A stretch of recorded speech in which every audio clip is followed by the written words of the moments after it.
Hello and welcome to study 24 HR। तो स्वागत है एक बार फिर से आप सभी का हमारे रीजनिंग के सेशन में, जिसमें हम लोग कर रहे हैं असर्शन एंड रीजन। तो बहुत सारे प्रीवियस ईयर क्वेश्चन हमने कर लिए थे, है ना। अभी शुरुआत ही हुई है ना।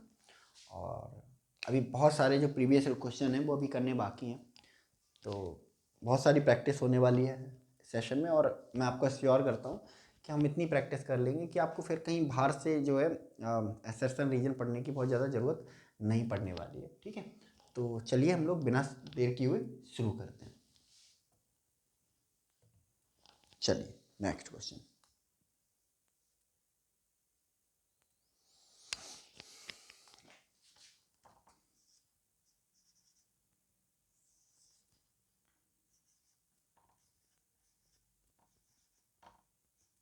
Assertion,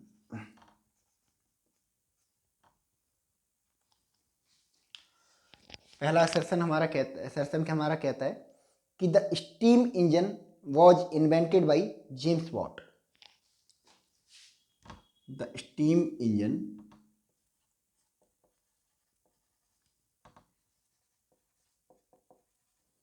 was invented by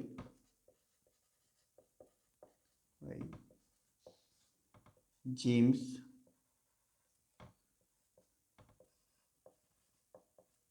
James what.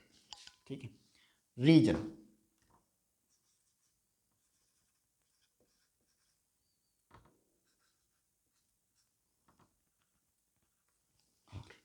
Reason क्या कह रहा है?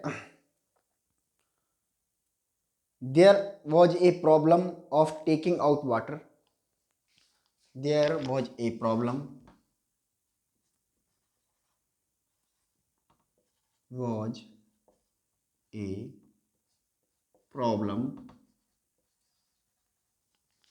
there was a problem of taking out water.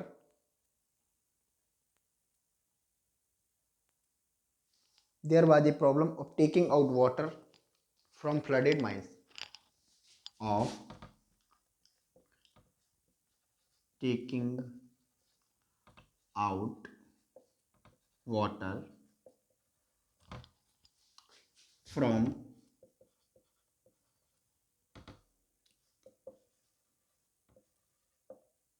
flooded mines। और ये क्वेश्चन जो है पूछा गया है सीमैट 2016 में। CMAT 2016।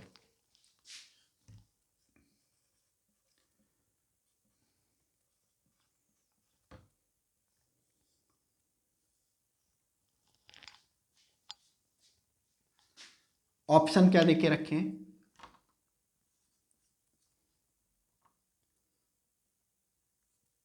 If both A and R are right and R is correct explanation, R is correct explanation of A. B, if both A and R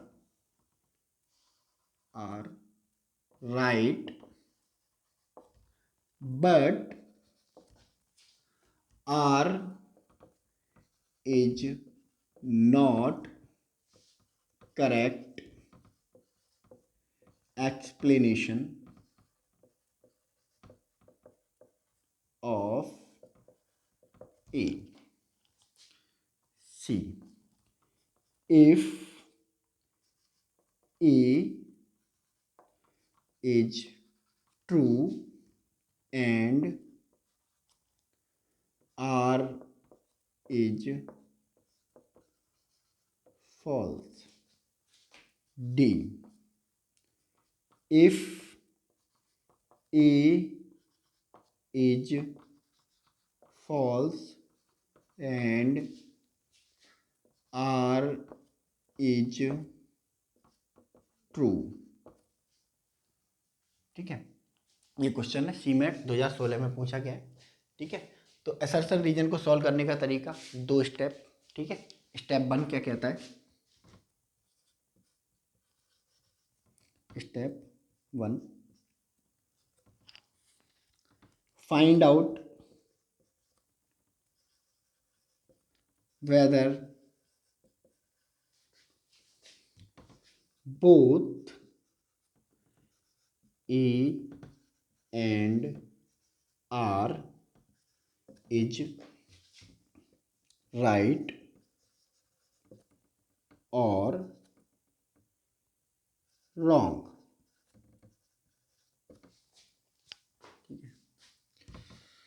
step 2, step 2 कहता है फाइंड आउट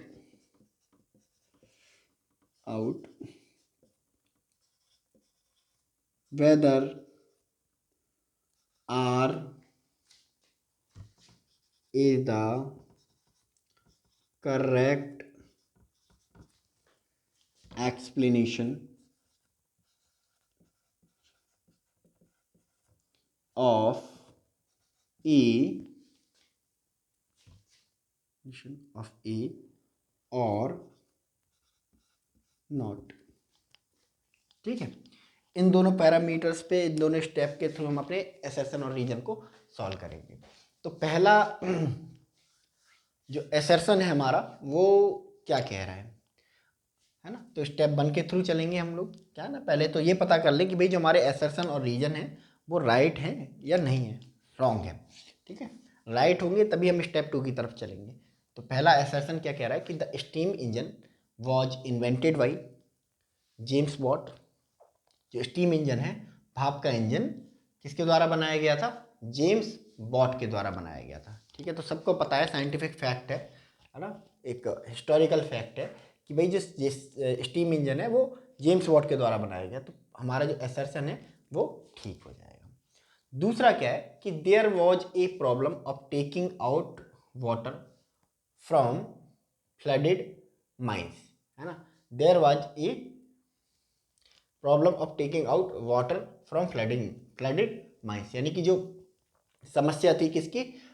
पानी को बाहर निकालने की। कहाँ से? जो बाढ़ आई हुई माइंस होती थी, मतलब इलाके में बाढ़ आ जाती थी, जिसकी वजह से क्या होता था, माइंस में पानी भर जाता था। तो उन माइंस से पानी निकालने की एक बहुत बड़ी समस्या थी। ठीक है, रीजन कह रहा है, ठीक है, फ्लड आता है जब माइंस एरिया में, तो फ्लड माइंस में जो है पानी भर जाता है। ठीक है, तो एक प्रॉब्लम थी। तो ये दोनों ठीक हैं। ठीक है, असर्शन भी ठीक और रीजन भी ठीक। ठीक है, तो इसका मतलब क्या हुआ कि ये जो नीचे वाले दोनों हैं ना, ये ऑटोमेटिकली क्या हो जाएंगे? गलत हो जाएंगे, क्योंकि इसमें ट्रू फॉल्स की बात हो रही है। एक ट्रू बता रहा है, एक फॉल्स, एक ट्रू बता रहा है, एक फॉल्स बता रहा है। तो यहाँ हमारे दोनों ट्रू हैं, है ना। तो अब हमारा जो ऑप्शन होगा ए या बी में से एक होगा। ठीक है, अब चलेंगे ये हम निकालने के लिए कि भाई दोनों सही हो गए क्या, जो आर है वो ए को करेक्टली एक्सप्लेन करता है या नहीं करता है। ठीक है, तो ये जानने के लिए हम किसका यूज करेंगे? हम अपनी कंजंक्शन का यूज करेंगे, क्योंकि बिकॉज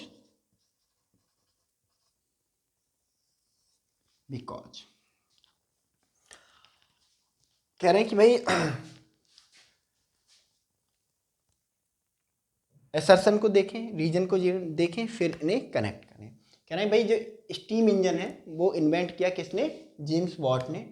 क्योंकि there was a problem of taking out water from flooded mines, यानी कि क्योंकि एक समस्या थी, जो फ्लडेड माइंस होती थी, है ना, बाढ़ग्रस्त एरिया में जो माइंस होती थी, उसे पानी निकालने के लिए, तो पानी भर जाता था बहुत ज़्यादा मात्रा में। तो उन माइंस से पानी निकालने के लिए, है ना, इस स्टीम इंजन का जो है निर्माण किया गया। ठीक है, तो कनेक्ट हो रहा है या नहीं हो रहा है? वैसे ही जैसे शुरू में हमने एक अपना एक एग्जाम्पल लिया था कि भाई मेरे पापा ने पूछा कि तुमने इस बच्चे को थप्पड़ क्यों मारा। ठीक है, मैंने बोला कि मैंने इस बच्चे को थप्पड़ मारा क्योंकि इसने मुझे गाली दी। रीजन था, रीजन क्या था? गाली देना। गाली देने की वजह से क्या हुआ, है ना, कि मैंने उसको थप्पड़ मारा इसी वजह से। है ना, कि जेम्स वॉट ने इन्वेंट किया इंजन को क्योंकि उस समय समस्या थी किसकी, जो फ्लडेड माइंस थी उनसे पानी निकालने की, ठीक है, तो उसको ट्रेन के थ्रू निकाला जाता था। तो कनेक्ट हो रहा है कि नहीं हो रहा है, जी बिल्कुल कनेक्ट हो रहा है। तो इसका मतलब क्या होगा, option A will be the right answer, ठीक है, कि मतलब स्टीम इंजन का इन्वेंशन किया गया जेम्स वॉट के द्वारा क्योंकि उस समय फ्लडेड माइन से जो भरा हुआ पानी था उसको निकालने की एक बहुत बड़ी समस्या थी। तो ये हमारा करेक्ट आंसर हो जाएगा। चलिए नोट कर लीजिए इसे।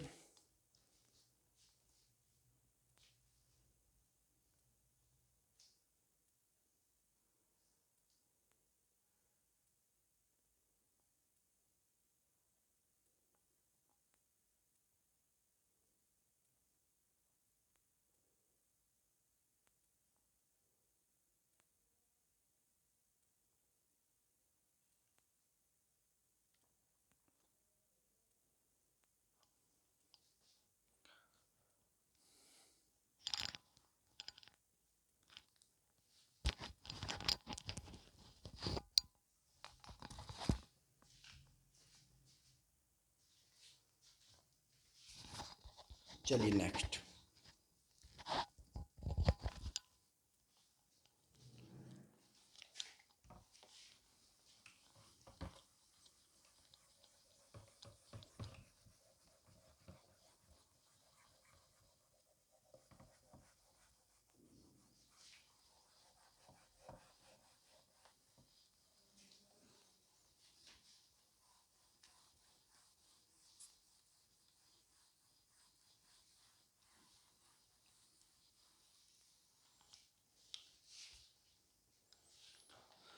चलिए next, assertion.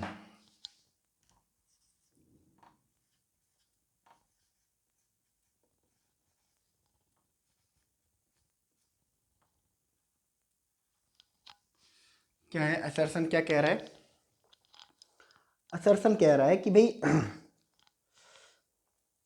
inside the earth metal are present in molten state, inside the earth, inside the earth, inside the earth metals are present in molten state, metals are present in molten state, ठीक है। Reason,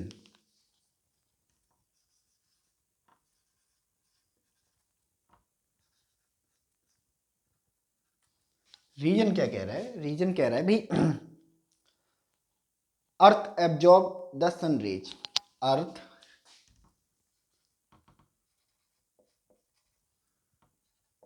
absorb the sun rays, ठीक है। और ये question कहाँ पूछा गया है, सी मैट 2016, सी मैट 2016 में क्वेश्चन पूछा गया है, C MAT 2016, C MAT 2016।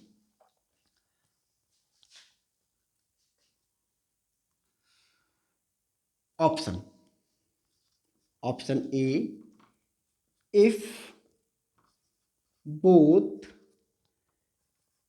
A and R are true and R is correct explanation of A, B if both A and R are true but R is not the correct explanation of A. Option C, if A is true and R is false. D, if A is false and R is true. R is true.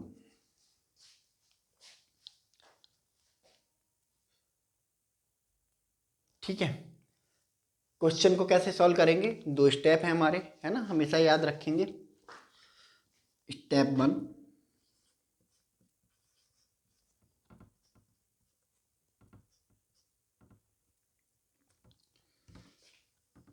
find out whether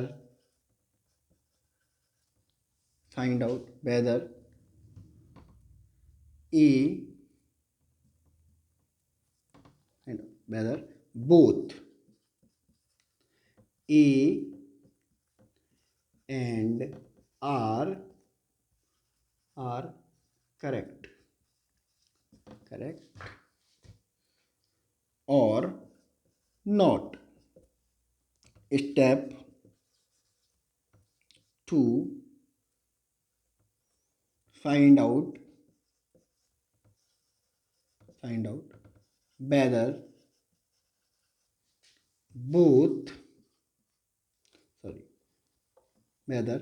R is correct explanation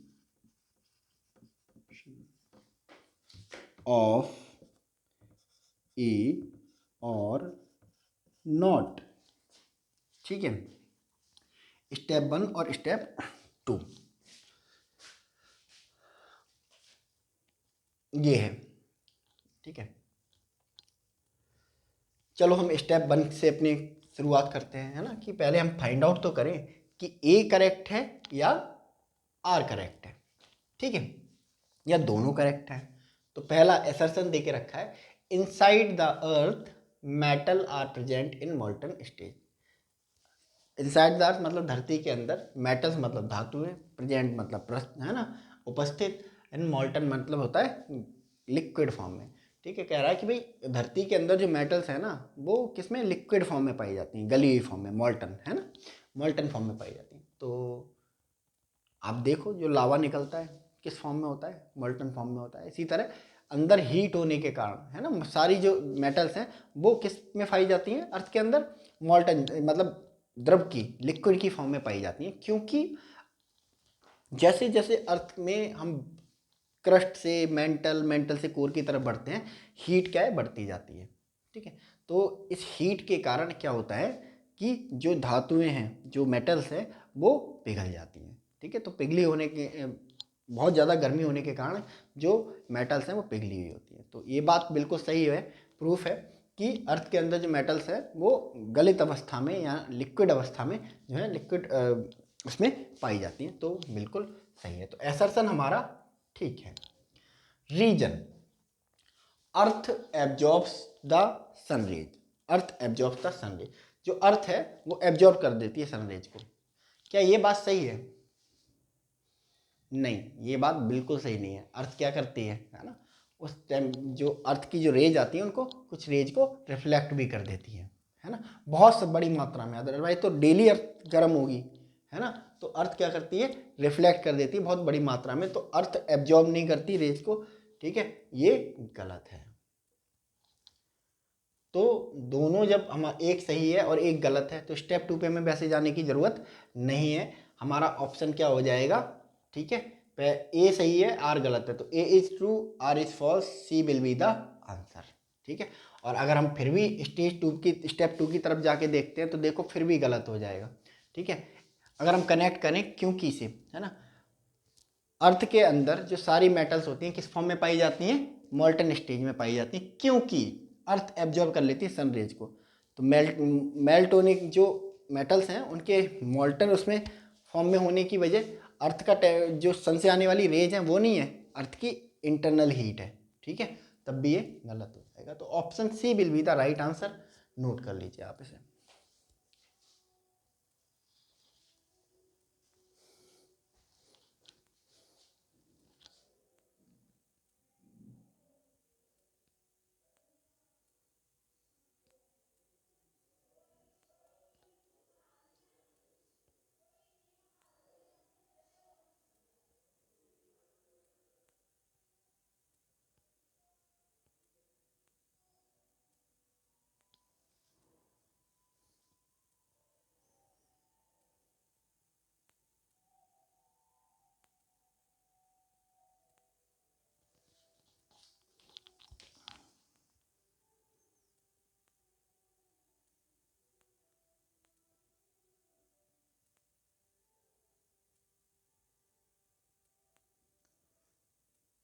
चलिए next.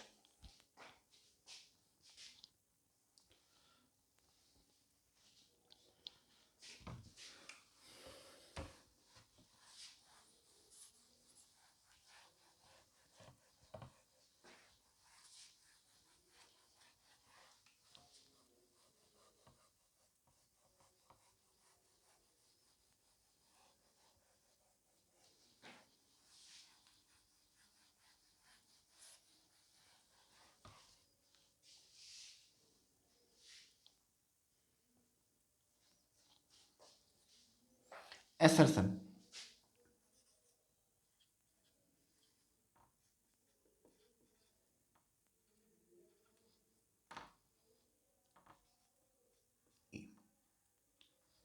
क्या कह रहा है assertion?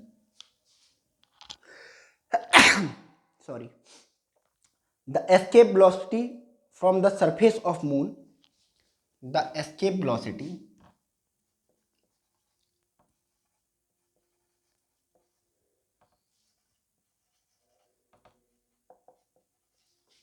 From surface of moon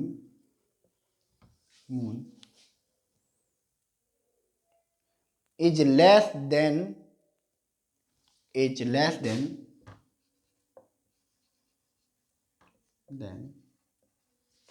less than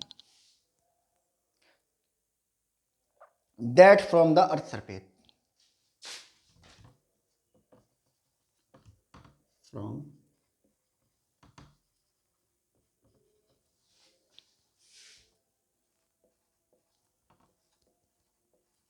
earth surface. ठीक है, reason,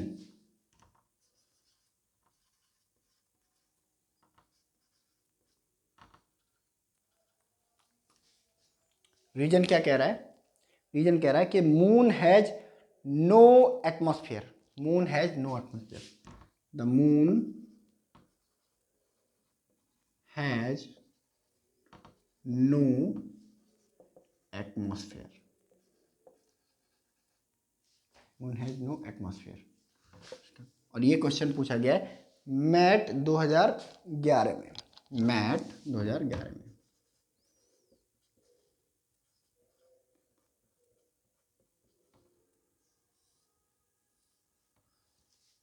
option A,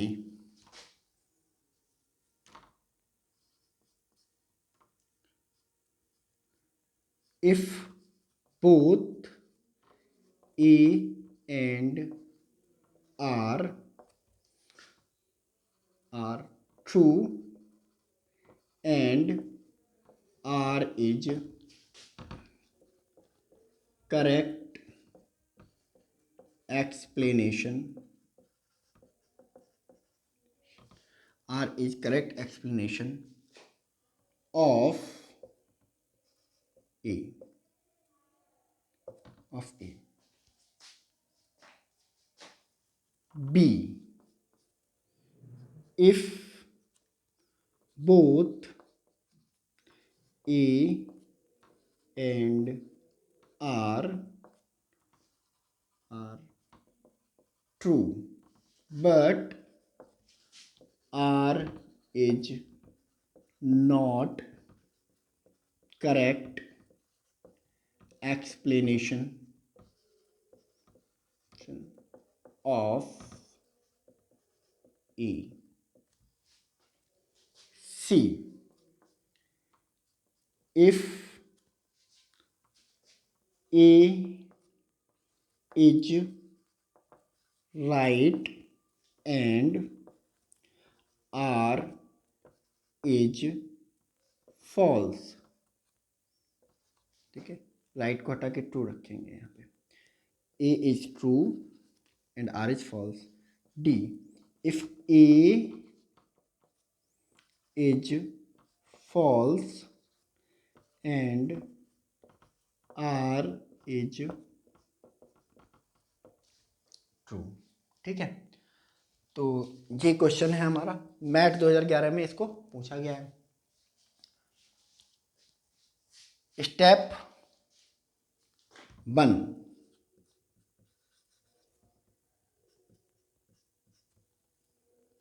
क्या कहता है स्टेप 1? फाइंड आउट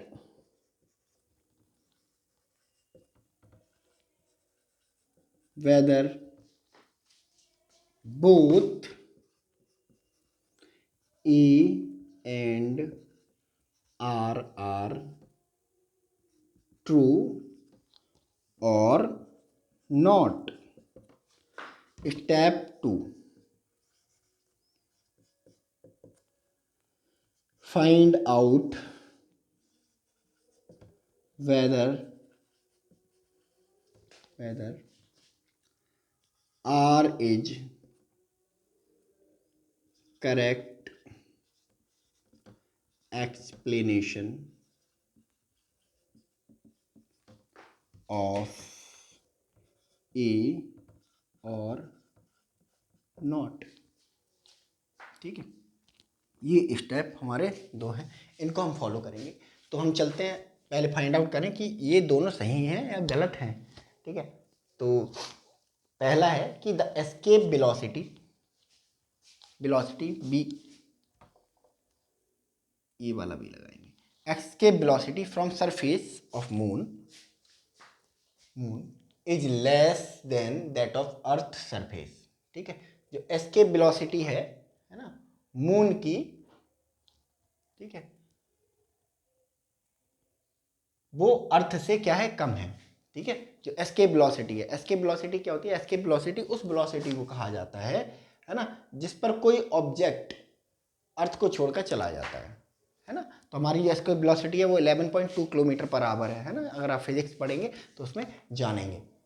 ठीक है, तो एस्केप वेलोसिटी है ना मून की हमारे जो अर्थ सरफेस है उससे कम है, हमारा ग्रेविटेशनल फोर्स बहुत ज़्यादा है। ठीक है, reason the moon has not atmosphere, moon का कोई एटमॉस्फेयर नहीं है। ठीक है, तो एसएसएन की तरफ अगर हम देखें कि जो मून की जो एस्केप वेलोसिटी है वो अर्थ की एस्केप वेलोसिटी से कम है, तो ये बिल्कुल सही बात है। ठीक है, बिल्कुल सही बात है ये। ठीक है, और अगर हम बात करें रीजन की, तो moon has no atmosphere, moon के पास कोई एटमॉस्फेयर नहीं है, तो यानी कि ये भी ठीक है। ठीक है, अब ये फाइंड आउट हो गया कि दोनों सही हैं, तो इसका मतलब स्टेप 2 की तरफ हम चलेंगे कि देखें कि एक्सप्लेनेशन है या नहीं है। ठीक है, एसर्शन कह रहा है कि भाई जो मून की एस्केप वेलोसिटी है ना, वो कम है। ठीक है, किससे? अर्थ से। ठीक है, तो कनेक्शन रिलेशन निकालने के क्या यूज करते हैं हम? क्योंकि कंजंक्शन का इस्तेमाल करते हैं, या बिकॉज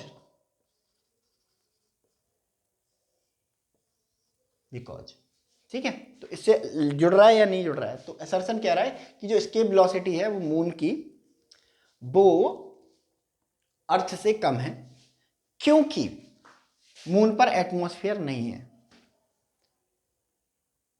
क्या इस चीज से कोई लेना देना है एस्केप वेलोसिटी का मून के एटमॉस्फेयर से?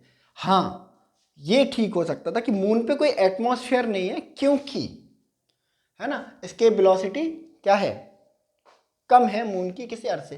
तो रीजन खुद क्या बन गया? असर्शन बन गया, असर्शन रीजन बन गया। यानी कि जो रीजन है वो एक्सप्लेन नहीं कर रहा है, बल्कि असर्शन उल्टा रीजन को एक्सप्लेन कर रहा है। तो कौन सा ऑप्शन सही होगा? इसमें, ठीक है। एक्सप्लेनेशन तो मिल रहा है बट रीजन का एक्सप्लेनेशन कौन दे रहा है, असर्शन दे रहा है, ठीक है। तो ये वाला सही नहीं होगा, ये ठीक होगा। If both A and R true but R is not the correct explanation of A, ठीक है। चलो इसको नोट कर लो आप।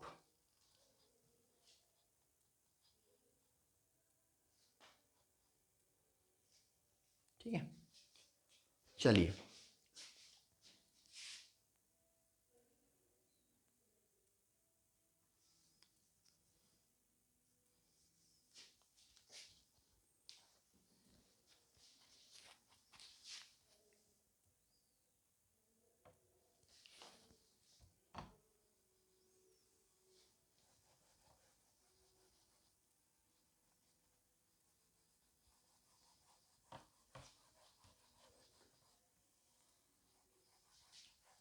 चलो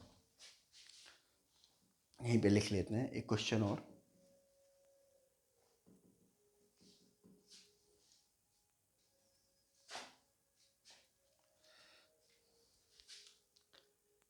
नेक्स्ट क्वेश्चन है,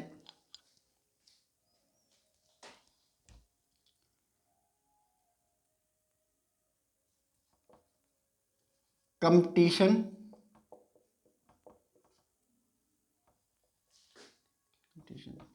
is getting tougher nowadays, ठीक है। रीजन क्या है,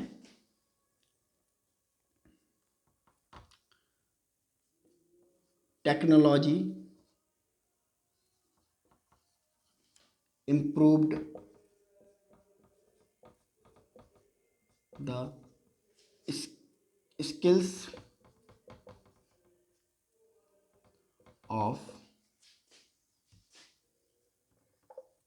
aspirants,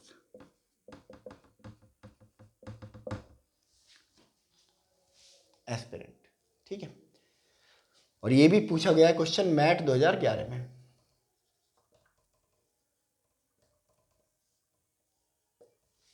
ठीक है। मैट 2011 में इस क्वेश्चन को पूछा गया है। अब कह रहा है कि भाई जो कंपटीशन है, एसोसिएशन कह रहा है सारी चीज़ हमारे पास तैयार है, ऑप्शन स्टेप 1 स्टेप 2 है ना। स्टेप 1 देखेंगे हम भाई कि पहले ए और आर जो है ट्रू हैं या सही है। कह रहा है एसर्शन कह रहा है competition is getting tougher nowadays, ये जो कंपटीशन है आज के टाइम पे क्या होता जा रहा है, टफर, यानी कि कठिन होता जा रहा है। कंपटीशन आज के टाइम पे कठिन होता जा रहा है, तो बिल्कुल ये सही बात है। आज के टाइम पे जो कंपटीशन है ना, आप लोग भी कंपटीशन दे रहे हो तो आपको पता होगा कि कंपटीशन जो है टफ होता जा रहा है, पहले के कंपैरिजन में बहुत ज़्यादा टफ हो गया है। बिल्कुल सही बात है। Reason, technology improve the skills of aspirants, जो टेक्नोलॉजी है मोबाइल फ़ोन है ना, और एडटेक कंपनीज, उन्होंने क्या कर दिया है, जो एस्पिरेंट हैं, जो कम्पिटिटिव एस्पिरेंट किसको कहते हैं, जो कम्पिटिटिव एग्जाम की तैयारी करते हैं, कंपटीशन की तैयारी करते हैं, उनकी जो स्किल्स है उनको बढ़ा दिया है, ठीक है। तो ये बात भी बिल्कुल ठीक है, ये बात भी बिल्कुल ठीक है। तो यानी कि दोनों सही हैं। अब हम चलते हैं स्टेप 2 की तरफ कि R is the correct explanation of A और नॉट, ठीक है। तो देखो competition is getting tougher nowadays, competition आज के समय में क्या होता जा रहा है, बहुत टफ होता जा रहा है, क्योंकि है ना, अगर कोई कंजंक्शन, कोई रीजन क्योंकि से जुड़ रहा है और वो फिट बैठ रहा है तो क्या होगा, वो एक्सप्लेनेशन हो जाएगा बिकॉज, ठीक है। तो कंपटीशन क्या होता जा रहा है, टफ होता जा रहा है आज के टाइम पे, क्योंकि टेक्नोलॉजी ने क्या कर दिया है, एस्पिरेंट की जो स्किल्स हैं उनको बढ़ा दिया है, ठीक है। कंपटीशन आज के टाइम पे टफ होता जा रहा है, क्यों टफ होता जा रहा है, क्योंकि भाई ज़्यादा पढ़ रहे होंगे ना, कंपटीशन टफ क्यों हो रहा है ना, या तो लोग ज़्यादा आ जाएं या बहुत ज़्यादा पढ़ाई करें। तो आज के टाइम पे क्या है, सबके लिए पढ़ाई अवेलेबल है, पहले सबके लिए पढ़ाई अवेलेबल नहीं थी, आजकल सबके लिए पढ़ाई अवेलेबल है, ठीक है। तो कंपटीशन इज गेटिंग टफर है ना, नाउ इट इज, आज के समय में जो कंपटीशन है टफ होता जा रहा है, क्योंकि टेक्नोलॉजी ने क्या कर दिया है, एस्पिरेंट की जो स्किल्स है उनको बढ़ा दिया है, यानी कि करेक्टली इसको एक्सप्लेन कर रहा है, यानी कि option A will be the right answer, ठीक है। चलिए नोट कर लीजिए इसे।